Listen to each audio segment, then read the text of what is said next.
سلام دوستان، روزتون بخیر. به یه جلسه دیگه از گرامر با من خوش اومدین. امروز همونجور که میبینین داریم در مورد زمان، یعنی قراره که در مورد زمان گذشته استمراری یا past continuous صحبت کنیم.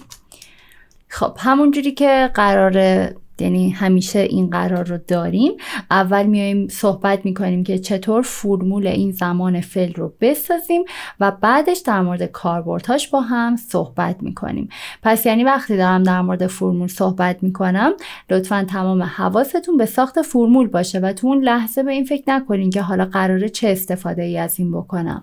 برای ساخت این فرمول مثل زمان حال استمراری ما اینجا هم نیاز به فعل to be منتها در زمان گذشته و فعل ing دار داریم.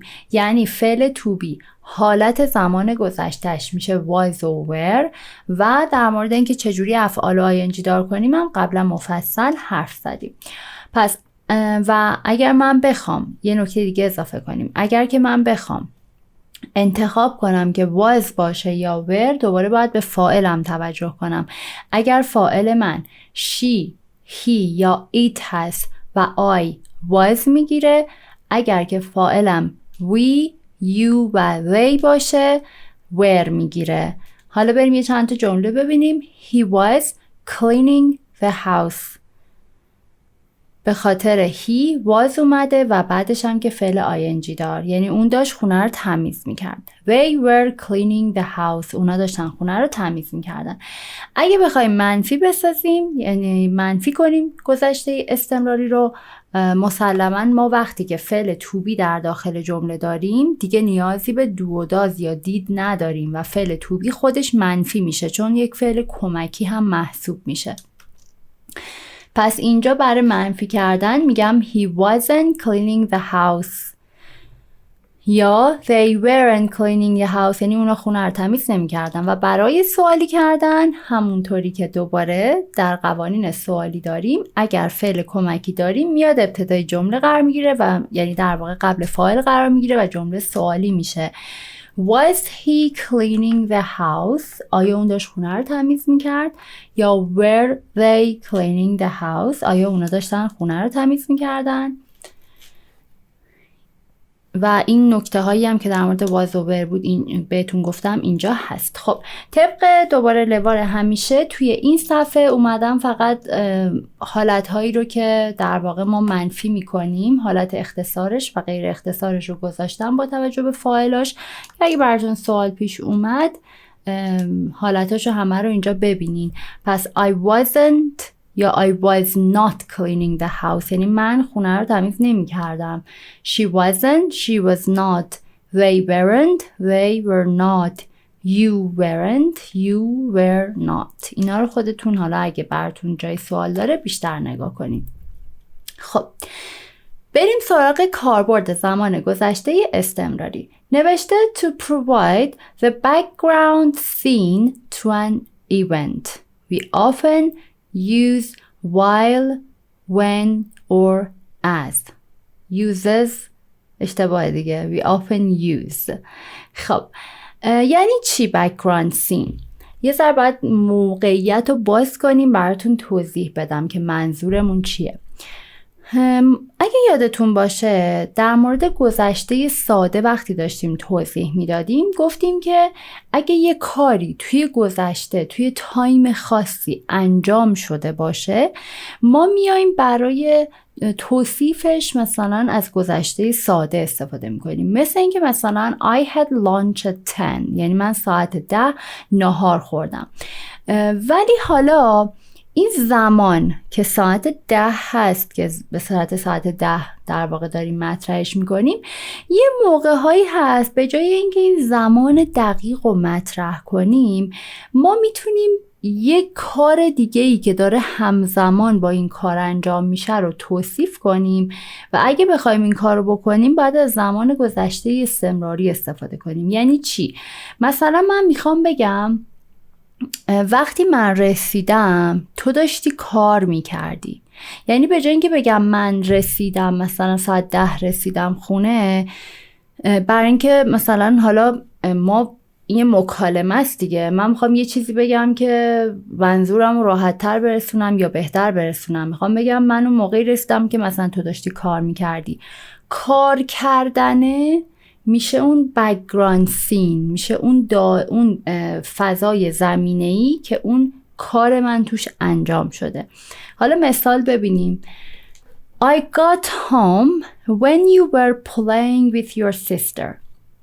یعنی در یک نقطه‌ای یادتون باشه هر چی که در زمان حال استمراری گفتیم که بحث اینه که در زمان اون تایم، اون نقطه، کار به صورت موقتی در حال انجامه. یعنی مثلا ما گفتیم تو زمان حال استمراری، الان تو این نقطه زمانی من دارم صحبت میکنم. گفتیم شما داری گوش میکنی.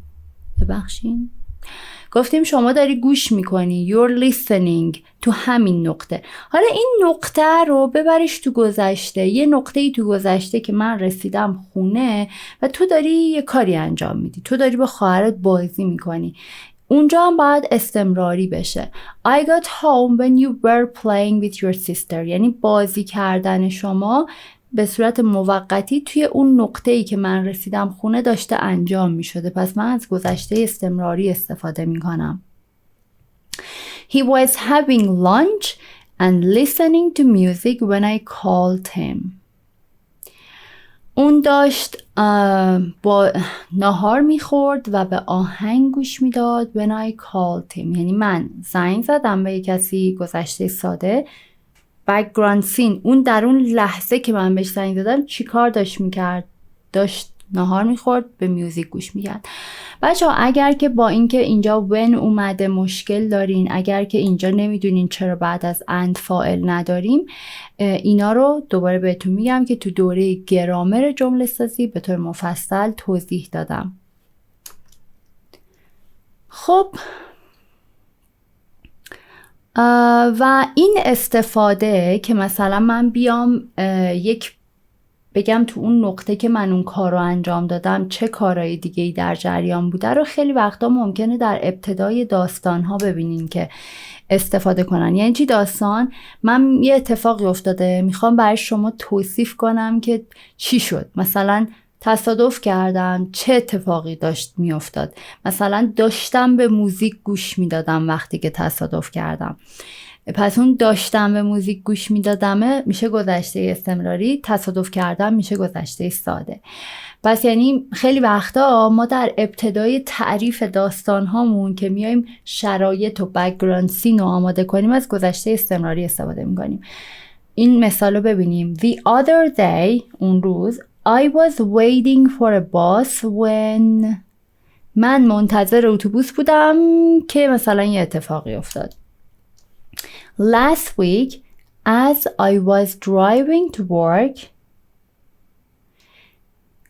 هفته گذشته از بچه ها مثل while و when معنی زمانی که وقتی که و اینا میده. زمانی که من داشتم رانندگی میکردم به سمت سر کار میتونی کاملش کنی چه اتفاقی افتاد و اون اتفاقه رو با گذشته ساده میگی.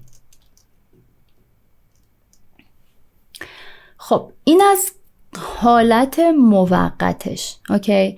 حالا اگه مثلا میخوای بگی که یک کاری رو توی گذشته واسه یه تایمی که بازم تقریبا موقت بوده داشتی انجام میدادی، حالا بدون اینکه مثلا بخوای باقی داستان رو بگی و از گذشته ساده استفاده کنی، اگه اون کار رو نخوای بکنی، فقط مثلا دارین در مورد دیروز صحبت میکنین، میخوای بگی سرم درد میکرد، یعنی این درد گرفتن سر شما یه ذره ادامه دار بوده دیگه. ببین continued for some time، یه تایمی. My head was aching، یعنی سرم داشت درد میکرد. یک اتفاق یه باره نیست که مثلا بیام با گذشته ساده بگم، باید با گذشته استمراری بگم. Everyone was shouting، بکن یه اتفاقی افتاده میخوای بگی همه داشتن داد میزدن برای مثلا حالا یه مدتی. Everyone was shouting، همه داشتن داد میزدن. They were riding، اونا داشتن رانندگی میکردن. به این ترجمه‌ای که دارم تو فارسی میگم هم دقت کنین، شاید خب خیلیاتون این ترجمه بیشتر بهتون کمک کنه که براتون جا بیفته از زمان گذشته استمراری باید کجا استفاده کنین. اونا داشتن رانندگی میگن، یا حالا رایدینگ میتونه برای موتورسیکلت یا دوچرخه و اینا استفاده بشه دیگه. پس یعنی داشتی یه کاری انجام میدادی تو گذشته، میشه گذشته استمراری. خب یادتونه که گفتیم از حال استمراری گاهی وقتا برای ترندها، تغییرات و اینا استفاده میکنیم، مثل اینکه مثلا مردم بیشتر و بیشتری دارن سوشال میدیا استفاده میکنن. اینجا هم برای نشان دادن تغییر و رشد ما از گذشته استمراری استفاده میکنیم. یعنی انگار میخوایم این تغییر و رشد رو مثلا توی یه دوره‌ای تو گذشته بیانش کنیم. یعنی یه دوره‌ای توی گذشته که حالا تموم شده رفته این اتفاق داشته میافتاده. The children were growing up quickly. داری داستان تعریف میکنی، میگی مثلا اون موقع بچه‌ها خیلی زود داشتن بزرگ میشدن. The children were growing up quickly. داری در مورد change، رشد صحبت میکنی. Her English was improving. مثلا حتی من میتونم بگم که زبانش داشت پیشرفت میکرد. مثلا وقتی که مهاجرت کرد رفت. Her English was improving when she immigrated to another country. وقتی که اون مهاجرت کرد رفت. حالا میتونین ادامهش بدین، میتونین ندین. این ادامه دادن ها کاملا بستگی به این داره که شما تو مکالمتون میخواین چی بگین. اینطوری. و بعدی my hair was going gray. یعنی موهام داشت going gray یعنی همون که سفید میشد و اینا.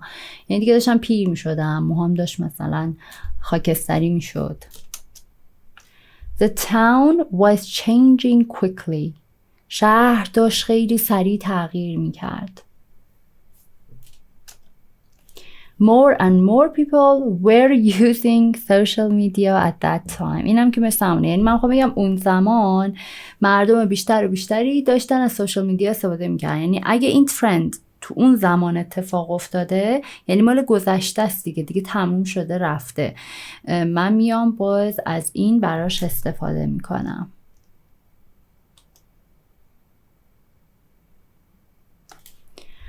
خب امیدوارم که از این ویدیو هم لذت برده باشین و حتما سعی کنین که با موقعیت هایی که گفته شد جمله سازی کنین، با هر کدومش حداقل 5 تا 10 تا براتون خوب جا بیفته.